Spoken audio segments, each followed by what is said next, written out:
maayong kilom-kilom, dili na dayong kilom-kilom, murag hapit na ganing after kilom-kilom, karong hapuna pasaylua, doon ako'y importante kayong meeting nga giapilan, o niya nagbaktas ra indan ko padung diri sa among bahay, gikan sa among venue sa meeting, bago pa lang yung nahuman, busa di sad nako gustong palabyon kining hapuna nga di ko maka atubang ninyo o makapangayo og pasaylo nga doon na lami nabisihan, doon na mi importanteng kalihukan nga tambungan o niya ningon si Dr. Iris nga ayaw na lang kay makasabot ra na ang mga viewers, pero doon na pa man mi panahon ni CB wa na niob na diri sa amo, hapit na mo tikyop gyud ang kilom-kilom diri sa among Bukirang Barangay sa Kasili sa Konsolasyon. Manong palaban dalom ko sa musuga. Nagsuga ko diri ni apos kusina ni Dr. Iris, nakikatubang ninyo uban ni CB, si CB tibok hapon man ko nga nawa kay tambong lagi ko og meeting kanang genuine bitaw nga yapa-yapa ni CB nga murag siya og gimingaw pag-ayo nako nga usually ini kakita niya ako mag-set up nako ining akong hiraminta para sa atong programa, budaga na siya palayo, pero karon pabilin siya sa akong kilid unya diantos ana puyo kayo kay murag gimingaw gid si CB. So kitang tanang palangkaw ina naka-affectionate kana bang namoy mga tao bitaw nga dili demonstrative, dili makapakita sa ilang feelings niya, ma-misinterpret hinuon nga sa ilang mga partners or sa ilang mga higala or sa ilang mga suod nga mura ba ugwa sila mo appreciate sa ilang relationship. Sus kini si CB wa gid ni filter, genuine gid nga kahinamo ang iya ipakita nga mutuhop sa imong kasing-kasing ang kalipay sa iyang pagsugat. Karong hapuna, ang akong sugilano ninyo, kontras kaayo sa kalunsay ining panagway ni CB Girl, mag-uluhan og media corruption. Dihang nadawat ko isip reporter sa DYLA in 1984. Mulakaw na kasi. Nagisibot naman itong corruption, mulakaw na ni si CB. Giingnan din ko sa akong naman mi nag-boarding house man tibok kami magsuon. Boarding house mi sa may Iskina, Lacandula o Sipadilla, dool sa Tabuan. Kinan ko, reporter na kaliw. Uy, daghan ang kwarta diha liw. Iko, mas may kwarta reporter. Siya ka na inyong preskon, daghan kay dihang panghatag, ining preskon. So, muna to ako ideya ba? Di lang ko paasahin tinig preskon. Kay lisod na ba kuno kay mo balibad? Kay kung bubalibad ka atol sa presscon, praglaing kay tinanawan ng mga ubang reporters ni mo, mura ba kang naghilas-hilas ba nga? Tuga-tuga ka apil og presscon, hibaw kang manghatag din niya, apil juga presscon, di ka mo dawat? Unsam, maikog minimo, naka-insulto ka na mo, maringon ana ba? So, mauti usa sa ako mga punto nga, ay assign ka ni ko presscon, balibad lang ko, papuli lang ko. Hangtod nga, akong paniid sa akong mga senior reporters, pero kumun kay nila, di lang ko mga ngano, pero kumun kay nila nga, nakakwarta ni 200, kasagaran ko nos press con, 200 sa una, dako naman kaya na 1984, dako na kaya ng kwartaha. So, normal gid ay telelis media. Kay, gagmay man kay suhulan ng media sa una, hantod karon, so murag i-supplement ang sweldo, pinagi sa makuha sa press con. Hangtod, usa sa akong gi-idolize na sakop sa media, di lang sa gumagnan-ungan. Nisulti ginamo, na sa iya pang kabatanon, ang ilag yung dakong tinubdan sa kwarta, dili ang ilang sweldo pagka-reporter.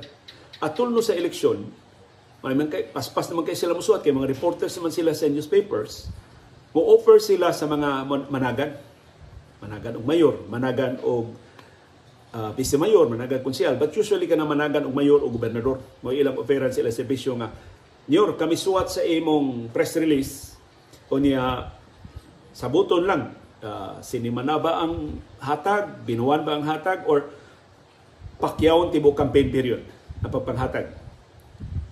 Ang ila ko nung gihimo, na siya amigo nga pareha niyang edad, dungan-dungan ba sila og sods media? O niya, amigo kay sila, pareha sila newspaper nga, no, di sila parehang newspaper nga gitrabahoan. Ang katong akong gi-idolize nga sakop sa media, usa ka newspaper ang iyang gi-serbisyuhan, ang pika sa karibal nga newspaper. Pero migo sila. Niadto, reporter gani ka niya, doon na kay Makinilya, big time ka. Sus, siya, nakontra, siya mo inang hagad, kung nisugot ang kandidato pagkamayor, nga siya mo ay musuwat sa mga balita. Sa kanang, iya ba mga press release? Mga press release pa man to sa una. Sa mga politiko, di mo parihagaron nga na Facebook, nga na sila staff para mo produce ilang content. Kaniya to press release ra, kay mag-agad ra ka newspaper, wa pa kay balita ang radyo sa una. So, siya na, ang botanan na to, mayoral candidate A. Sus ang iyang bigo. O mas nakuha sa mayoral candidate B. Yung kasagaran atong una, duhara, labing daghan tulo ang mag-ilog sa usa ka pwesto. Atong higay na duhara ang nidagan pagkamayor sa Cebu City niya. Nidagan pagkamayor sa Cebu City. So katong akong kaila mo'y nagda ni mayoral candidate A, ang iyang amigo mayoral candidate B. Unya katuramang iyang amigo doon ay Makinilya. Siya man siya Makinilya. So sabot sila nga bay. Mag-abang tag-kwarto sa hotel. Dako man kayo lang budget. Kasi bang arang-arang yun ang budget ba? So mag-abang no sila og kwarto sa hotel. Ilang kwenta-kwenta, i-combine nila ang ilang kita sa duha ka mga kandidato pagkamayor. Maka-afford sila abang sa kwarto sa hotel. Ya dito sa kwarto sa hotel nato i-destino ang Makinilya. Unya, dukdukan akong istorya ang akong kandidato pagkamayor, atakihon ako ang imong kandidato. Unya, pakiton ta ka sa press release sa di pa nako ipada sa akong kandidato aron ipada sa mga newspapers. So tubagasan, tubaga dito ang akong atake. Aron nga believe imong candidate B nga paspas abti kay ka mo tubag. Ya pagkapini sa atake. Unya sa di pa sa nimo ihatag sa imong kandidato, pabasaha sa ko para tubagon sa nako. Tiaw mo na. Mura lang giilad-ilad ang duha ka kandidato pagkamayor dinhi sa Cebu City. Katong akong kaila, mo atake sa candidate B, ang katong iyang amigo nga kauban na ni kwarto sa hotel, mo atake sa candidate A. Ya bilib kayo ang ilang mga kandidato pagkamayor, pagkanggilngig nimo dong. Kay mga batanon pa man sila. Abdi ka na tumutubag dong, wa pa gani ko kay baw gipasangilan ko na namatay tubag. So kay usahay mo magsapaway ba ang mga press releases sa mga kandidato sa laktod, puwerteng dakuan nila kwarta. So, pero mura silang nagkatawa ba nga, ato naman nag-iilad ang atong mga kandidato pagkamayor. But of course, mas eleksyon, dili sila mayor, katong ilang kandidato mo nila o pagkamayor, pero nailad nila ang kandidato pagkamayor. Kaya di pa man to mga scientific ang campaign sa una, dili man to kanabitawng well-researched na, dili ko lang. Mura ba, wido-wido lang ang mga kampanya sa una. Kaya tungod sa kadako sa ilang kita, makahaya na sila o mga babae. Mga batanon pa sila. Ang ilang sabot, pag tunod-tunod tagamis Makinilya, tunod-tunod sa tagamis kwarto. Kung ang usa magdaog babae, dili mo sud tong iyang amigo. Kung ang iyang amigo sa magdaog babae, di siya musud. Para pagproteher sa ilang privacy. Plus, maiko ang babae, doon na ilang tao magtikaw-tikaw sa kwarto. So, mo ito ilang sabot. Muna unang aktual na direktang testimonya sa media corruption na ako nalugan. Gikan sa akong idolo na sako sa media. Kaya nako buutan, kaya nako ugligdong, pero murag ang iyang gipasabot, this is part of the trade. Ang ayan nimong dawaton, na mao ni. Otherwise, di ka mabuhi. Kung ang imo saligan, ang imo lang sweldo, di ka mabuhi. Human adto, mao na tong akong estilo, anak lang ko sa newsroom. Di na ko mo ato preskon.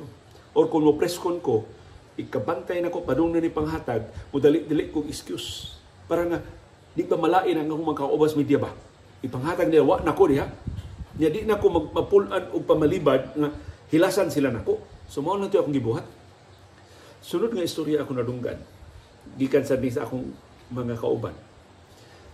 Silingan na itong probinsya. Di lang ko mag-isgot tungkol sa sangan sa probinsya. Kaya malain sa ang mga reporters sa probinsya. Pero silingan ka nga probinsya sa Subo. Isla. Silingan nga isla sa Subo. Naa sila mall. Unya, kanang maong mall, maura na yung nagtikaw-tikaw ng islaha. Kinadakan na mall. So tanang politiko, man national man, man local politicians man, adto mag-press-con sa mall. Unya, ang sweldo kuno sa mga magsisibya, mga broadcasters man to, kay nihit pa mo kay mga newspaper sa una sa mga probinsya. Ang ila ko ng sweldo, 10 pesos ang adlaw. 10 pesos ang adlaw. At least diri sa amo Subo, ako 10 pesos per piece. Kada report na ko 10 pesos. So kung maka-report ko katulo, na ko'y 30. Ang ila, bisag pila ilang ma-report, 10 pesos ra ilang adlaw. Kanya, ang advertisement ko no adto, ang rate sa advertisement, pag-illustrate ba lang ninyo sa mga tuiga, mga late 80s na, early 90s. Ang rate ko no adto sa advertisement, 10 pesos sa per 30 seconds. Ang ilang rate sa advertisement. So, parting baratuha sa sweldo o sa ilang mga benepisyo. Moto, press-con ko no, mahinangup pag-ayo ang mga reporters kaya finally, doon na sila additional nga take-home pay para in town sa mga sakop sa ilang pamilya. Usa no na wala ka press-con, dato ang politiko nga nag-press-con. Ang ila, kung man to, sobre. Panghatagan o sobre, niya. Pero dili kay dako, 200, 300, maura na ang going rate sa una. Pero kato ko nung politiko gusto siya magpalahi. Pag dayon na ko nung human sa press-con, ingon siya, pasaylua, wa tay sobre. Uli ko manghatag og sobre. Sobrang disappointed ang mga reporters. Pero, ni amantasod sa mall, pili mo og mga sapatos. Up to a certain amount. So, nihatag siya og certain amount sa sapatos. Pero mao lang ito'y kinamahalan ng sapatos atong maong mall. Pili mo sapatos sa sakto ninyo. Pakita ako inyong gisulob inyong sapatos. Ako'y bayad. Dili cash. Sapatos ang akong ipabaw ninyo. Smoto nga. Tanan ko ng reporters, pagawa sa mall, pulos bag-o o sapatos. Yan sa una, wa pa man ang kanang isod, bitaw og bag. Gibit-bit ang ilang karaang sapatos, pero bag-o na ang ilang gisulob na sapatos. Ingon ana ang laing dagway sa media corruption na ako nadunggan sa pagsugod din ako sa radyo. Kausa, gi-assign na gid ko og press-con. Dako kay itong istoryahan. Usa to sa labing dako nga kontrobersiya dinis ato sa Subo. Usa ka matang sa pangisda nga makaguba sa kalikupan, makadaot sa mga bata mao'y pasawmon sa maong matang sa pangisda. Dila ko isgutan unsa ngana kay makailan na mo kinsa nga politiko. Pero dako kay ito nga kontrobersiya, gi-imbestigar to sa Kongreso, siya kasakop sa Kongreso. Puto nga, sa wa pa magsugod ang investigasyon, nag-press-con siya. Gusto nito bagon ang mga pasangil nga siya responsable sa maong questionable na paagi sa pagpangisda. Pila ka adlaw, sa wa pang schedule nga press-con, gihugon-hugon na, dako kuno kay ipanghatag. Dako kuno kay ipanghatag. Kinadak-an kuno sukan na sukan sa Subo. Ito ingon si ako labaw, nila tungan lang. Ingon nga, Leo, ikay ka ba? Pagdag yuher. Kato mong yuher mo ito, ang German nga recorder, nga porting ninduta. Mura og, basta ko pa siya og cassette recorder, pero doon na ba sling. So, pwede rin ako i-shoulder bag. Pero bukat gud sa baga, pero sagdi lang, unya, doon na siya extended nga microphone, ang wire, mga kapisdo pa. So, ibutang na ko ang yuher sa ilawom sa bisag naa sa sawg, ibutang na ko ang microphone sa ibabaw sa lamisa, dool gyud sa baba sa speaker. Puwerteng ninduta. Murag studio ang quality sa audio na ako makuha. So, dito na. Ang press conference, gitakda sa Sacred Heart Center. Kanang Sacred Heart Center, mauna na kasagaras mga press con sa Subo sa una, ana diha. Sacred Heart Center, kung dili man baseline. Kanang baseline sa una, kuan pa na. Pura nagporma Sacred Heart. Karon ang baseline, pati ninduta naman. Daghan na kay mga coffee shops, o mga restaurants, o mga malls, mga groceries. Kaniadto, kanang baseline, kuan sa na. Usa na sa mga paborito nga press-conan. Pero ang Sacred Heart Center, kasagaran kayo mga kinabaratuan na venue para press-con niya. Lamig og mga pagkaon. So, mga reporters nga matong press-con, lingaw kis mga pagkaon diha sa Sacred Heart Center. Sa Dan diha ko Salem. So, dihang istoryahan ako sa Iris, ni perting katawahan ni Iris. Diha din nahitabo sa ilang Dan. Kaya ipahinungod man na sa iyang apuhan nga si Dionisio Hacosalem ang Dan di Hacosalem, ang kinatasan nga Dan sa Cebu City. So dito na, presko na. Pagsugod yung presko, nanay mga huhong yung 20,000 ko na ihatag. 20,000. Kuno ang ihatag. Sa una, wala man na igdungog ko yung nanay presko na 20,000. Pero tungkol ko sa kaimportante sa issue, nga gusto atong maong kongresista nga mapatik yun ang iyang side sa di pa magsugod ang congressional investigation. Gusto niyang influensyahon ba ang iyang mga kauban sa kongreso? Buutan ko, tarong ko, dili tinuod nga ako'y responsable o di tinuod nga makaguba sa kalikupan kanang amo pangisda. More gito yung tonada. So, sugod ng preskon. Ako, butang na ako yuher dito. Unya, isog kayang sinultihan. Dili na tinuod nga kami responsable ining maong matang sa pagpangisda, ang amo pagpangisda, pahiuyon sa tanang mga lagda, wa minalapas nga balaod, wa may mga bata nga gibusuhan, way mga mangingisda nga nangamatay, way na disgrasya, daghan kaayo ang nabuhi nga mga pamilya tungod ining among pangisda. Kinsa may nagtumo na mga pasangil batok nako, among na sa ako mga trabahante, sa mga pamilya nga nagsalig ining akong pangisda para sa ilang mga panginabuhi. Daghan na kay mga bata nga naka-eskwela, doon na gani mga nakagraduar na sa elementarya o sa high school tungod sa ilang pagpanginabuhi sa akong pangisdaan. Unya ako ning yamaan, ako ning binuangan, palaban kayo ang iyang sulti. Pagtaod-taod, si minaw, si note sa iyang mga gisulti, na may gimok, na gimok sa lamisa. Ako nabantihan ng lista na. Gipanglista na kinsa ito dito. Sus, ang mga reporters murang nawad ang interes sa preskon. Pila na lang minangutana. Sige na, listahay na ito, paspas kay listahay. Kay katuloy ko ng listaha, mo ito basihan. Kinsa hatagan. Pagkataon-taon na, ni-apil sa ko og suwat sa kungan sa listahan. Okay. Para attendance. So niadto na sa pikas lamisa, usa raman ka murag ledger bitaw. Pila na to ka pages nga amot yellow pad ba to or bond paper ba to, basta back to back na. Ang saluyo na sa mga nga. Pagtaod-taod ang lamisa sa tubangan na nagipanghatag na sobre. Mao man yung una nga nakalista. Nang hatag na usubre. Baga sana sobre. Mao ba ka nagisudlag 20,000? Unya, tagsa-tagsa katong mga reporters nga naglingkod sa unang lamisa, tagsa-tagsa o barog. Nangadto na sa comfort room, sa restroom, sa Sacred Heart. Sa tinapasumangil ba nga subos lawas? Ya, andun nga, nibalik ang mga saya na kigdagway, tapos na kig mga pahiyom, nibalik sa unang lamisa, ang ikaduhang lamisa na sa anam-anam na sad. Dili, wa sila wa bitaw sila magdungan nga mablangko ang preskon. Ang gyapon nagpreskon, pero anam-anam na makita na nimo usa, duha, tulo, mubarog, ikaupat, mubarog, igbalik sa una, mubarog ang ikalima, ikaunom. Nag-ulhos-ulhos sila, in other words, sa pagbarog. Hangtod nga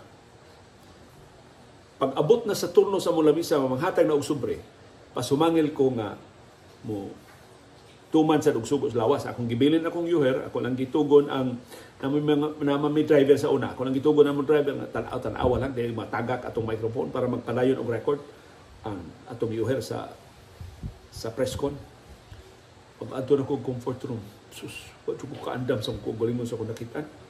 Ang tibok saw sa comfort room naputos na sa mga putik na sobre. Kanang masubre bitaw nga gidali-dali og gisik. As in, wa na kay makitaan nga sawg sa comfort room, murag tiles man tayo na ilang sawg diha. Wa na kay makitaan kay naglutod-lutod na ang mga sobre sa ngawa na isod ang mga sobre. So presumably ikuha na tong kwarta, gisod sa ilang bulsa, bili ng sobre. Bagal-bagal, samot-samot lang bagal. Susog mo balik ko, hatagan ko, di ko mudawat, kasukaan na sad ko.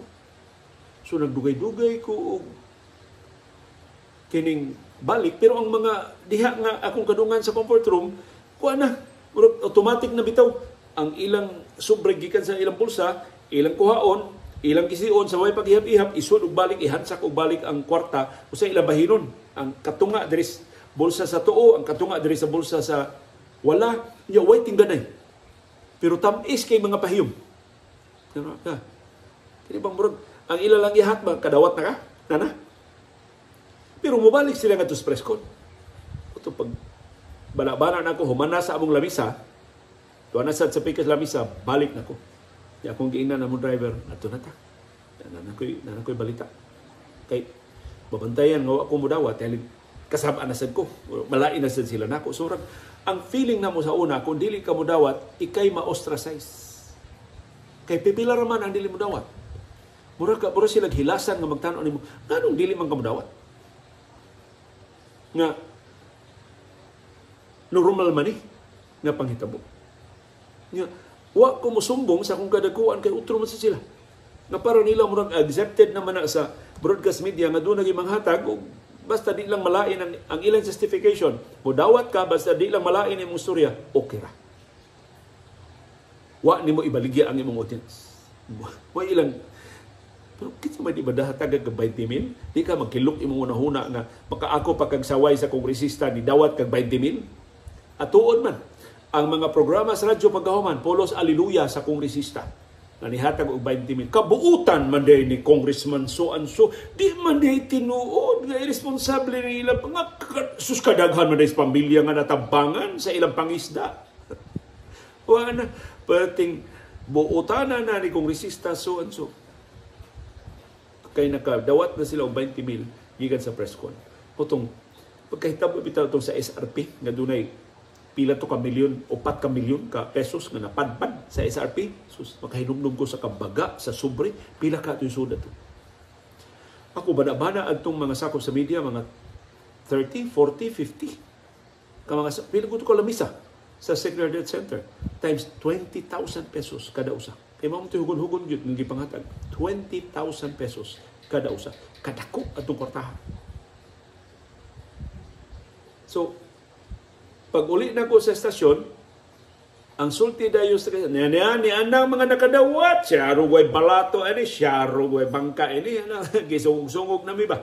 Ingon na mo driver, uha mo dawat liyo. Nagpasumangil o gawas-gawas, pag panghatag na, yan, isibat dahil mi, wa mi mahatag So, mutoy akong direkta na kasinatian sa na aktual na gidunta ko nga pero ako'y nilihay. Sa dihang trabahan din akong ABS-CBN, diha na giniduol nako.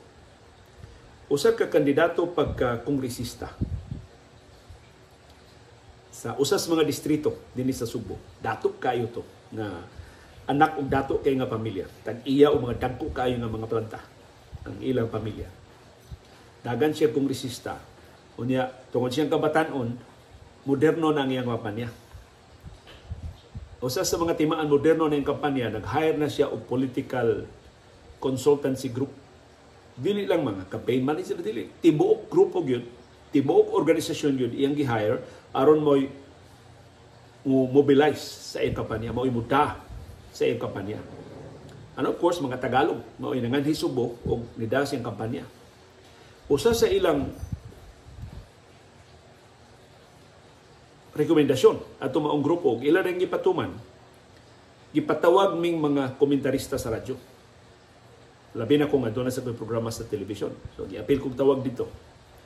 Dili preskon, gipatawag lang yun nga ito ang kandidato natin, siya ang most qualified among the candidates, but he needs your help.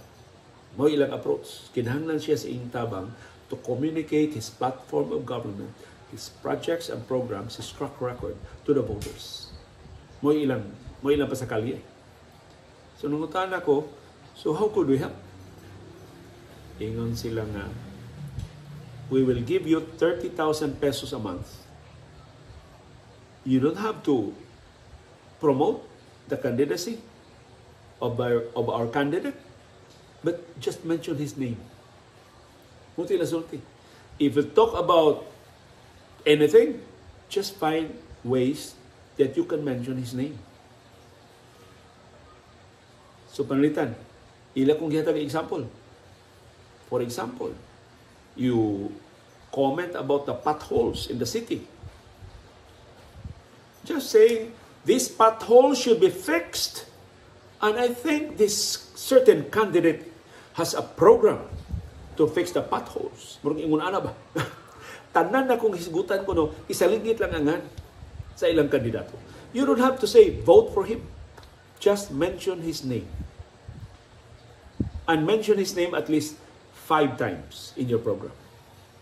Na ako nung mag-monitor sa kong programa, di kinahanglan nga mga kampanya ko para sa kandidato, di kinahanglan interviewon ang kandidato, basta bisan unsay akong komentaryo, isalingit lang ako angan sa kandidato. Most ito ila, 30,000 pesos a month. So, pinaagi ko na ito. Hastang management sa ABS-CBN, hindi ka bantay, nga napalit na ko. Kung sa may kalibutas management nga nag-hit, legitimate man ako pag-isgot sa nga. Panalitan. Ibutanto, ang kandidato si Tarpolano. Bisa kung saan isyo ha, presyo sa bugas. Sus, kamahal na sa presyo sa bugas. Ako nahibawan kay Tarpolano, doon na siya nindot kayong programa para sa agrikultura. Doon na siya nindot kayong programa pagsuporta sa mga mag-uuma. So kung tumanos gobyerno kayong programang Tarpolano, kadako, bintaha, mabadlong ng pagsaka sa presyo sa bugas sumay. So ano? Kapila naman ko nisko Tarpolano, kaduha na, usan na ikuwang, tulo na ikuwang. Okay na kung 30,000. Usan pagkadungos management. Usan na pagduda. Of course, magduda kung sila nga kada adlaw ko mag-iskot ti Tarpolano, pero huwag yun sila ebidensya nga napalit na ko. Despite na, doon ay gamay tingog. So sa akong kinahilan man ningon ayaw. Kaya kung mo ng buhaton, usan mong kalainan sa ubang mga sakop sa media. Munang, doon ay nangutanan ako sa usa ka media forum about media ethics na liyo gidungog man liyo nga digod ka mo dawat. Mo na ako reputation din Subo. Ano man na? Is that a conscious choice? So ako silang suginlan. Katong akong advocacy about against media mercenaries na na-ostracize ko sa tibok media community sa Subo. Para nila holier yan daw ko. Hilas-hilas ko. Ug tuod, nakapangutan ako sa kong kaugalingon, nga naman tinuod nga kong dawat. Nga naman tinuod nga, para sa akong mga kauban sa media, normal man eh. Ano ako nibalibad man ko? Wag yun ko'y laing kapasidunggan. Nga nga wag yun ko modailos anang maong agyanan. Kundi lang ako mga ginikanan. Dili man to, si Mami Tining o si Daddy Aging, dili to sila type of parents nga lingkuran bitaw ka o niya likturan ka. Number 1, number 2, number 3, dili. Ang ilang bililhon kay mga pagtulon namo, ilang gipakita pinagi sa ilang lihok. Pinagi sa aktual nilang lihok. Panalitan ang akong amahan. Kadaghan na niyang opportunity sa magdato. Iyang mga employers, perting nilingigan, mga asnar sa panahon atong height sa katigayunan sa mga asnar. Dato pagkikita mga asnar karon kaniya to gyud. Doon na sila yung bangko, doon na sila yung ospital, doon na sila doon na sila yung buses, daghan kayo sila mga negosyo, daghan kayo sila asyenda, daghan kayo sila yuta. Sus. Yung siya sinaligan sa mga asnar. Ang usan niya ka sinaligan dito sa Tabangon Diot, ingon, sus Leo, kamao pala na imo papa Leo, iyan ibaligya ang pila ka punuan sa lubi, ang mga abot aning pila ka punuan sa lubi. Wa na Leo, dato na kayo moron. Mo ila sulti. So, pagkakita ba ka ba sa aktual nga lihok sa imong amahan? Without saying so, ang iyang mensahe gipadangat namo, di ta magpahimos. Yes, kitay ako'y enkargado din eh. Yes, mahimo ra bisan unsa itong himuon kay wa dinhi mga asnar. Ako ray magbuot unsa mahitabo dinhi, pero di ta magpahimos. Ya usag gyud ka higayon. Na makit-an jud nako nga mura og extreme ra sad ning prinsipyo sa akong amahan. Dito mismo Ramag Bukidnon. Naghuwaw. Dito sa Maramag na may famine. at certain times of the year, at certain years, magnihit ang abot sa umahan kay mga agrikultura man to. Ang mga mag-uuma, magsalig ramang sa yuta.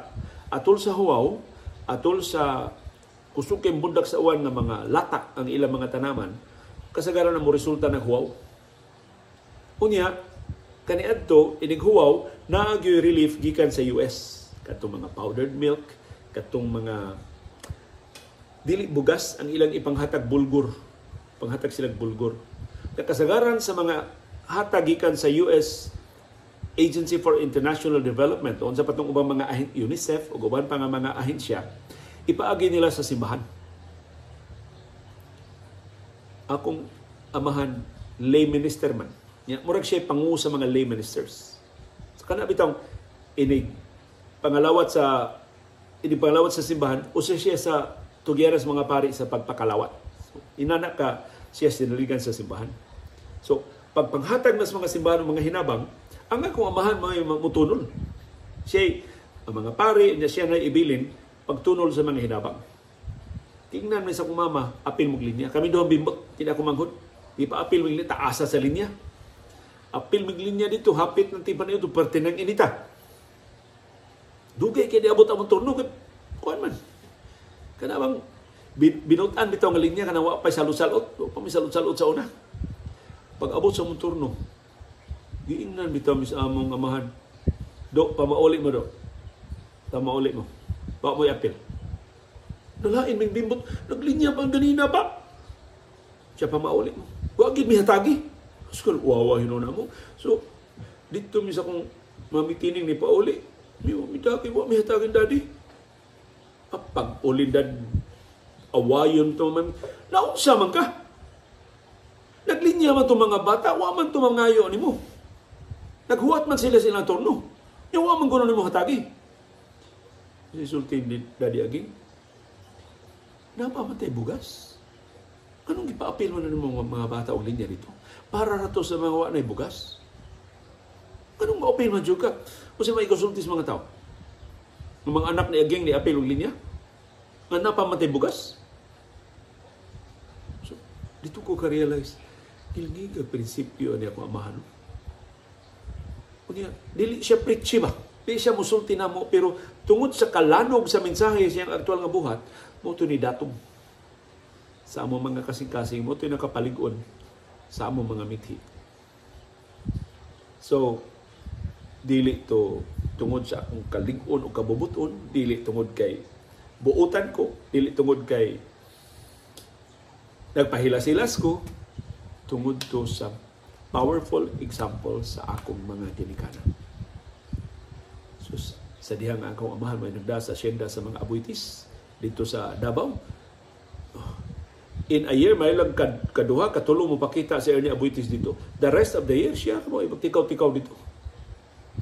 Kapila rin. Sus, ang mga abuitis doon ay orchard. Doon ay orchard nga pulos lansones. Kapiha itong ilang orchard. Basta, hinog na ganing lansones, ingon akong papa, sakala mo, sakala mo punuan, unya na mo panganaog mo, pulan mo. As kam, kinanayan na mong lansones. Pero, wa jud ko kabantay nga doon siya lansones ni abot ang basket iyang ipamaligya. Wa gyud. Ang tanang mga lansones dito, iya yung inventaryohon o na ay set up nga iyang i-accounting nato sa mga abuitis. Pilay na ani nga lansones, wala lang kahibaw mga abuitis nga ang iyang mga anak hingaon kay lansones. Pero gawas adto, wa gila ipahimos ang akong amahan. Daghan kay siya opportunities nga badato, pero nagpabiling kabos ang among pamilya. Dili kabos nga rabanit, kundi kanapang igo-igo ra gyud. Igo-igo ra yung magkakaon og katulo sa usa ka adlaw, igo-igo ra gyud nga do nami sapot, do nami mga sapatos, do nami mga batakan nga mga panginahanglan, pero sa matrikula problema na. Sa pagkadago na lagi namo, ang amo yung unang gibuhat mo ang pagtukod og mga Pinoyanan. Tagsa-tagsa namong managsuot.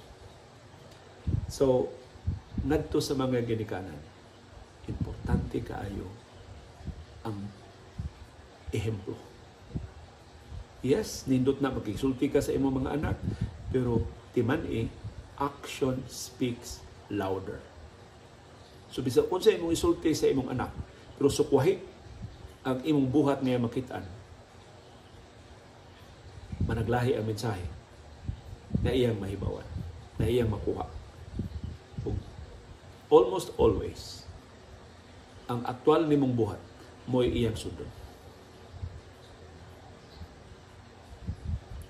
Daghang kay salamat sa inyong pagpaminaw sa atong kabus nga sugilanon, media corruption. Maayong dayong kilom-kilom kanatong tanan.